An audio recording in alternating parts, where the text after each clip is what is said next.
Imagine spending 365 days in the middle of the desert of East Africa where you are inside a compound that is guarded by security. You have a curfew, 6 p.m. every day that you have to be inside the perimeter, unless you have been outside and escorted by security. And every time that you go outside into the public, think about when you leave your home every day. In order to leave your gate, your fence, you have to have a security guard escort you.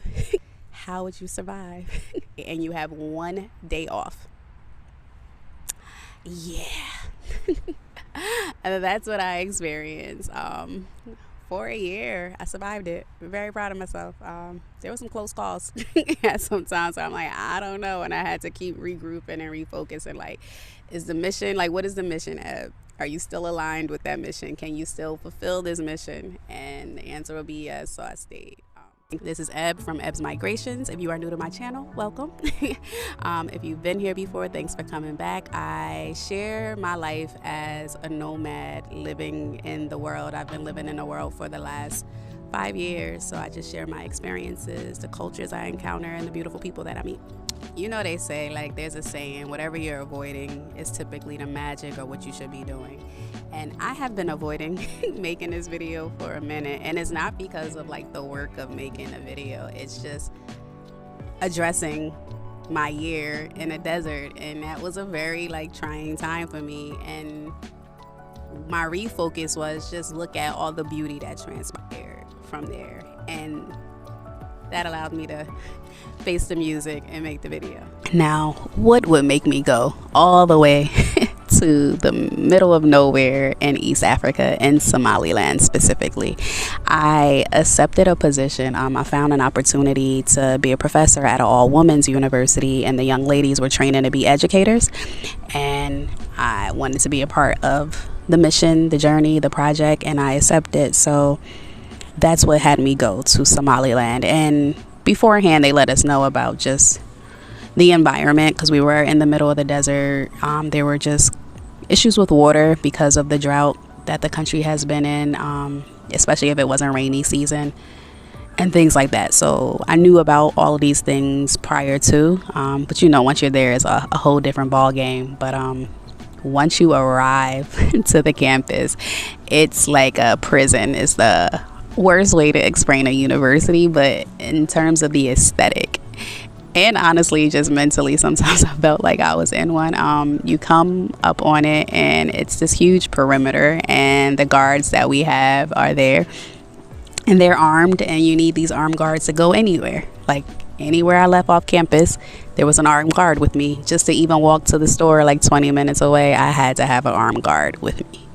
That became so normal for me. I never knew I would get used to a man walking next to me with a rifle. But it was just like, it's something that happened all the time that you become. It's interesting what we normalize over time. So you come in through the gate, and then there's another enclosing. That's the campus, right? But outside of the enclosing, it's just wild, right? Just desert. So there's the trees, you have your camel, and we just had camels back there from time to time, and they started having babies. They became my babies. Those were my besties. And your trees. And then on the other side was the faculty housing. And the faculty housing was set up where we had our own individual lofts, my little sanctuary. And then there was, and this was built brand new. So we were the first people to move into it. Had to build our own furniture and everything. Everything came imported from IKEA. So like my whole room was built by me and some other people that came to help. But yeah, that was my little sanctuary, my safe haven. I learned a lot about myself in this space. And then we had a community communal space where the kitchen was, and there were cooks, part of our support staff, so food and everything was included, 3 meals a day. We had the opportunity to cook for ourselves, but you know, when the days are busy and you're working, and I only had 1 day off. Like Fridays were the only days that was off, just because of the religion as well. That's their day off as well too.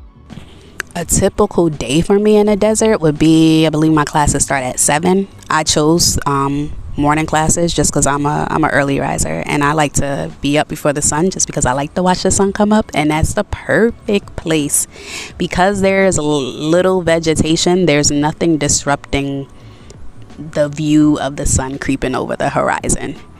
And I marveled at that every time. Like, I would have my Somali tea. I made sure my run would be done before the sun would come up, or as it was coming up, and then I would go watch it from the roof. And what helped was Somaliland is a conservative Islamic country. So the call of prayer is something that you become accustomed to because you hear it. I would hear the call of prayer and I will wake up and do my normal morning rituals that I started. I created a morning ritual of like tea and sun and writing and running and working out. We had a little gym on campus, so kept myself active that way. Sunsets were beautiful as well because it was on the side of where like Djibouti, the bordering country, and Ethiopia was, so you get to see those off in the horizon. So nature became a great teacher for me. And the interesting piece is I went to go teach and I became the student. From my students, they taught me so much. Sisterhood being one. I haven't seen it in such a way before. Just the way they showed up for each other, the way they poured into each other. Even like Fridays were the day off, and that would be like a self-care, self-love day, and the students will wash each other hair. It was just nice to see how they were accountable for not only themselves but for one another. Of course there were fights here and there, right? But at large, and because of the way that culturally things are set up, typically they'll come from really large families, right? Like a mom can have 10 or more children by herself, and then if the dad has another wife, there's a blended family of just large numbers. So they're used to family and showing up in sisterhood in a way through their religion and their culture. So I learned that from my students, and I'm grateful to have had that experience, right? Just being able to witness it. And during Ramadan, I went to Somalia and stayed with a Somali family and was able to just see culturally how the families, just to be in a Somali home and see how that is set up, and just to see how Ramadan celebrated in an Islamic country. So it's like they just show community, just looking out for one another. We're beautiful beings inside and out, and they were so receptive to projects that I would start. You know, I started a theater. I had a drama club that I was running, a multimedia storytelling club in the second semester. First semester was the drama club, and then I had a poetry thing that I ran for maybe a month because I found a poetry competition for Somali people, and anyone could enter, and I presented it to like the president of the school that I found this opportunity, and would she allow for me to present it to the students and see if anyone would be interested, and she approved it, and students actually signed up, and I was helping them do poetry in English because most of them, like Somali was their first language, of course, and then they would speak Arabic as well, so English would be the third language for many. And they were writing poetry in their third language. I was so proud. Like, I turned individuals who didn't even see themselves as poets or writers into poets and writers. So that was nice. And my multimedia storyteller group. My band name is Late Night Thinking. Do you know how it feels to have a heart that won't heal? To pretend that you are happy when that's not how you feel? When inside you are bleeding, where no one can see, and your soul keeps on yearning for what just can't be. With your teeth, dig.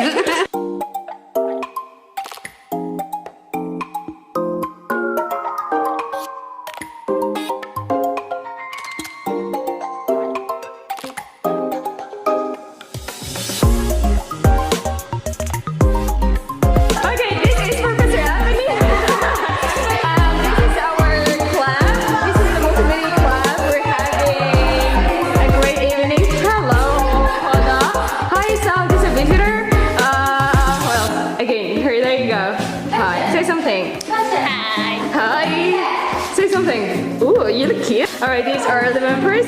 This is Mrs. Hi. We did a film project at the end where we collaborated with our high school, there's another, within the network, there's a high school as well that's in more closer to the capital. They're not as remote as we are.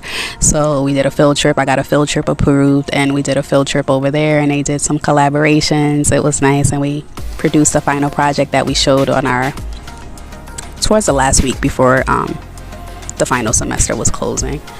And even the drama club had a production that we did. So I did a lot of things outside of teaching and outside of like being a part of the guidance department at the university. And through that, I was able to just hear stories of my students and what they endured from losing loved ones due to the genocide that occurred in the country.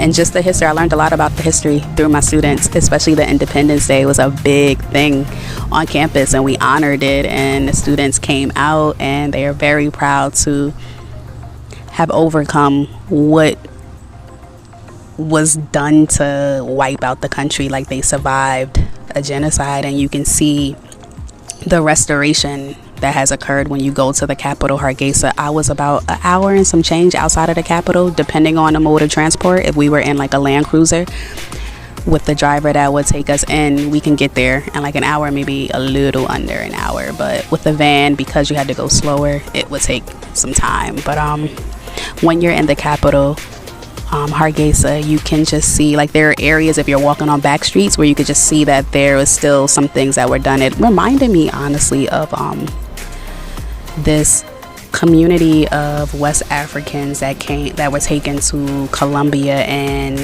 they were fighting off the Spaniards, and you can still see like rubble, still kind of buildings that are like dilapidated, and you see the reconstruction that has been occurring as well. It was like that in some parts of the capital. Like, if you were on back streets, you can still see some rubble, but then there are cafes or restaurants, like nice places. It's developing, and some areas redeveloped, and it's beautiful to see the resilience of a people and how collectively they've restored their country and are restoring. There are a lot of expats that come from the UK back home to pour in with the resources that they have acquired abroad through education and just financials back into rebuilding their economy. And that was really nice to witness, the pride that the people have and the discipline with their faith.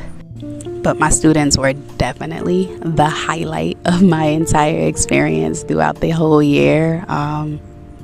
Their eagerness to learn, the way they showed up, the respect, the conversations I would have in the class and outside of the class, the relationships that I forged with them. I still am in contact with a lot of my students, and they were just super supportive with each other, with me. Even for my birthday that I had out there, a student organized like a surprise get together for me with some students, and they cooked. It was just really, really warm, especially being away from home for a year and away from family, to have cultivated a new family with my students. And that's just the energy of Africa at large, like the different countries I've been in. The way that individuals show up for one another is unparalleled to other places that I've been, and I'm grateful to have experienced it. If you've never been to the continent of Africa, please go. And the beauty of the young people at the university, and so happy to have been a part of it.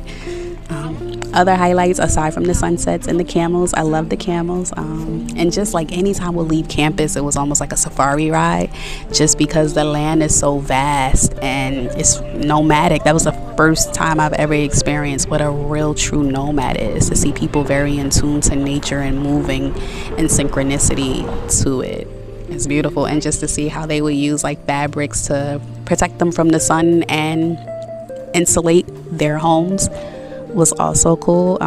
Me and some colleagues, we took a 6-hour trek, 3 hours there, 3 hours back, to the closest village of more than like 30 people, which is Dar es Salaam, not Dar es Salaam, Tanzania. Dar es Salaam is translates to a place of peace.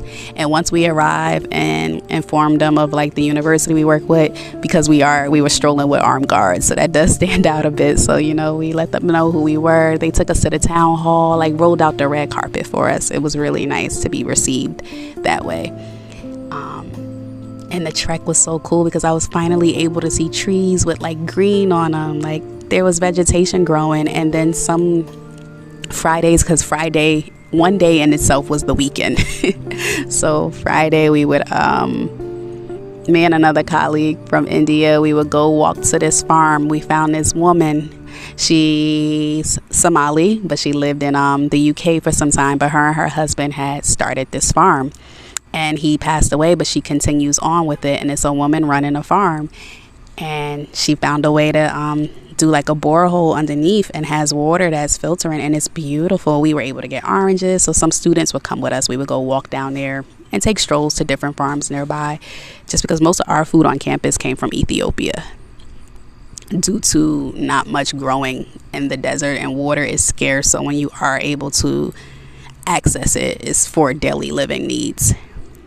But overall, it took me so long to unpack it, and once I faced the music, it's not that bad after all. I really emerged from the desert a totally different person.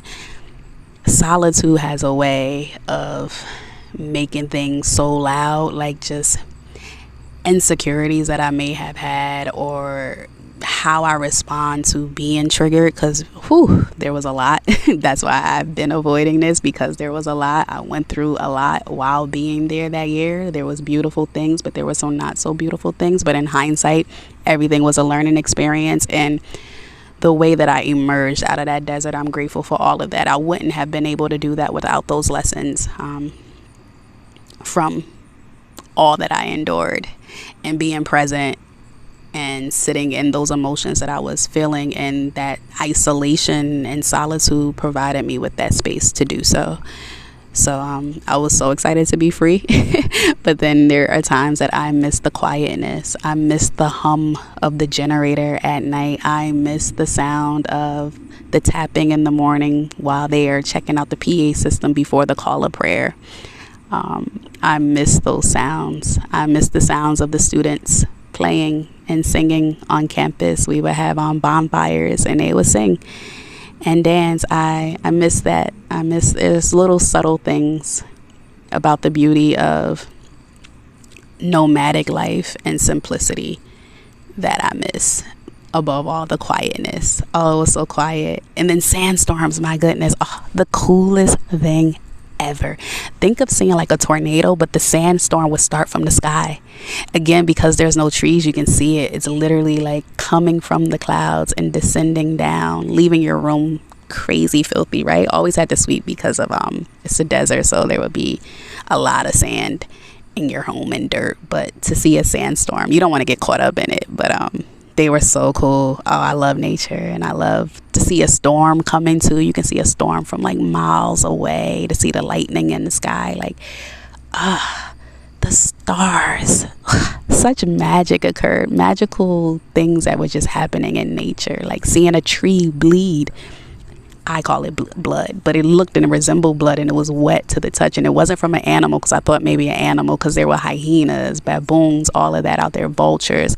I saw a lot of wildlife, but no, it was just like, one of the students told me it's just the sap, like and it's a sap that they consume too, that's quite nutrient dense. But to see these things and be in the element of nature, and I love nature, so it was a happy place for me.